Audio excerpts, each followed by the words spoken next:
Gauteng Department of Economic Development has partnered with private sector to boost tourism in the province. Today, the department unveiled plans to introduce community-based tourism beneficiation programs. Here to help us unpack what this collaboration will entail is the MEC for Economic Development in Gauteng, Tasneem Motara. MEC, good evening, good to have you, and thank you very much for your time. Talk us through some of the figures, where we are sitting as far as tourism in the province in the first quarter of 2023. So the first quarter stats are not yet out, but we released the last quarter of the last financial year. We still are the most visited province in the country, both through internal local tourists as well as international.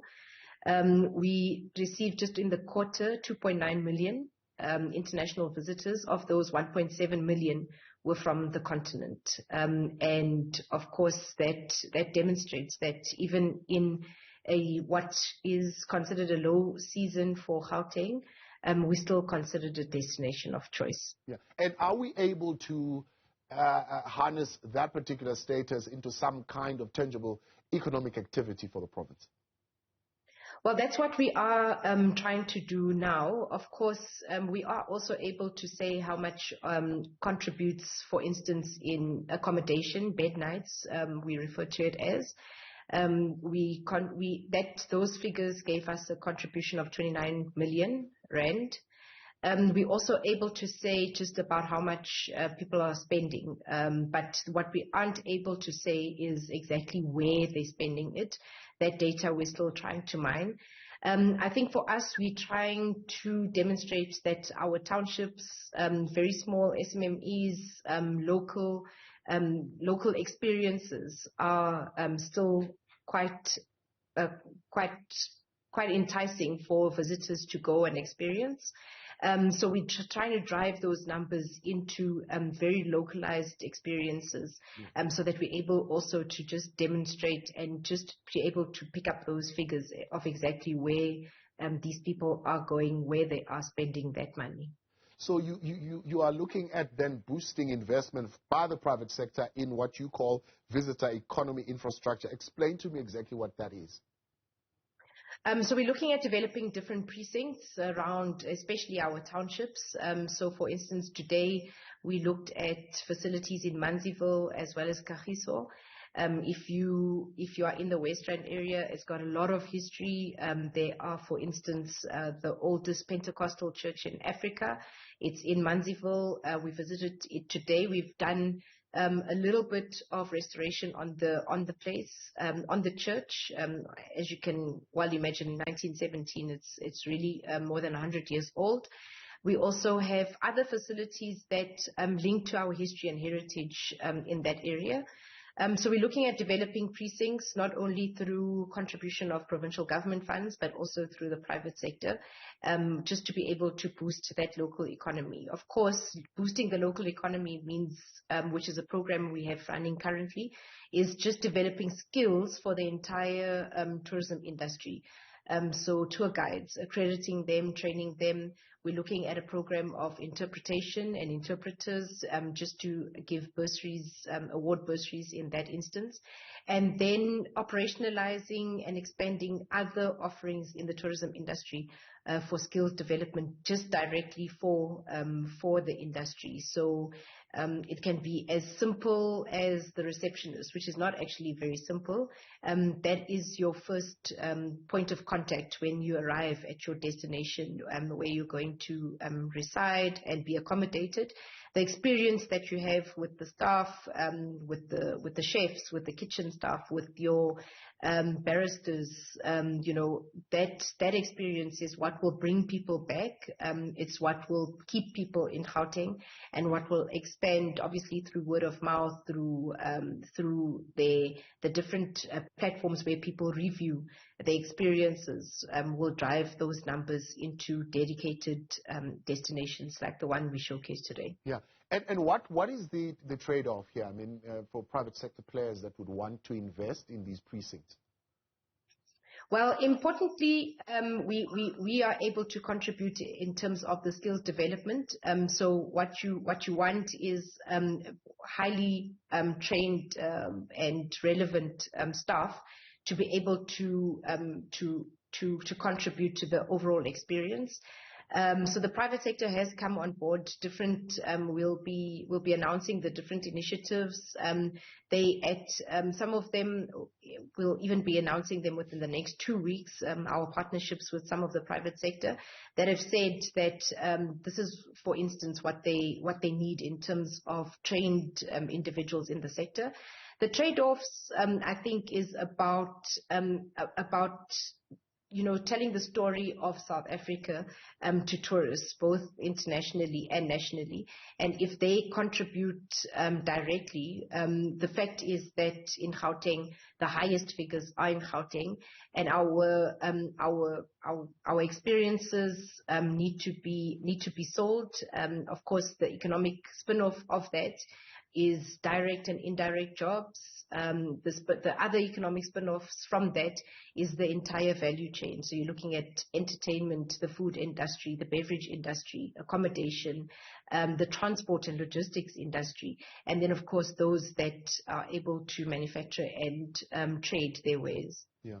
So you mentioned the cathedral there in the West Rand. We've got one here in Soweto, Jana Mundi. I'm sure you're well aware of it. Yes. We sometimes hear concerns about the upkeep of these facilities. Not so long ago, it was the memorial of the SACP Secretary General, and there again at that memorial they were lamenting how that particular site was actually not being taken care of until the day came, and some people decide to come and cut the grass. It's been vandalized and so on and so forth. So we create these sites, but we do very, very badly in the upkeep. Yeah, of course, the maintenance is a big issue. I think for us, it's two things. One is that there's got to be private sector involvement. And secondly, there's a role that municipalities have to play. So you speak about the SACP Memorial of Chris Hani. That is, it's in a cemetery. So ordinarily, that should be maintained by the municipality as a matter of course. It hasn't been happening, and of course we've taken a decision as provincial government just to be able to intervene where necessary. Where the fact is that if you're only getting, let's say, 50 visitors annually, you're not generating an income. So we've today, of course, for instance, we shared some strategies that could help us. So for instance, we're getting into the winter season. With the winter season is the school holiday period. It's the longest holiday period for school kids. What are they offering school kids, as an example, as an incentive to be able to visit? So what you want is people to drive more numbers.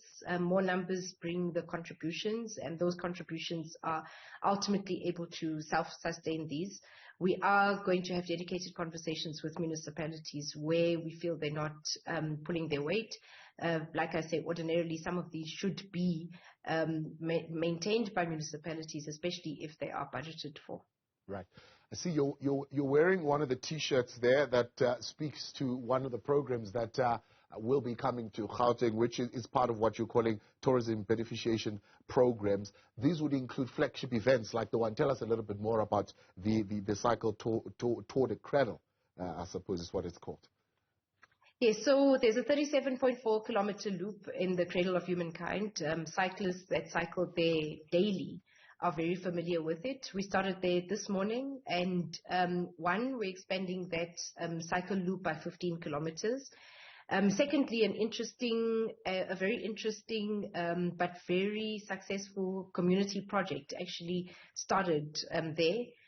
Given the fact that, for instance, women cyclists were not feeling safe. So young community members got involved in what they call bike patrol. So the bike patrols, they have a uniform now. They trained in the entire loop. What they do is they accompany you throughout. They are along the entire loop, and it's really a community initiative that we now supported. Today we handed over new bikes. They maintain your bike, so if you get a puncture along the way, they're able to repair it on the spot.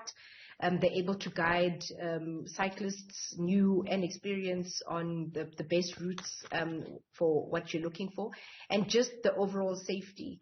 There's a new moon cycle tour that takes place there once a month. On the new moon, it's a night cycle. And of course, for that to be successful, people need to feel safe.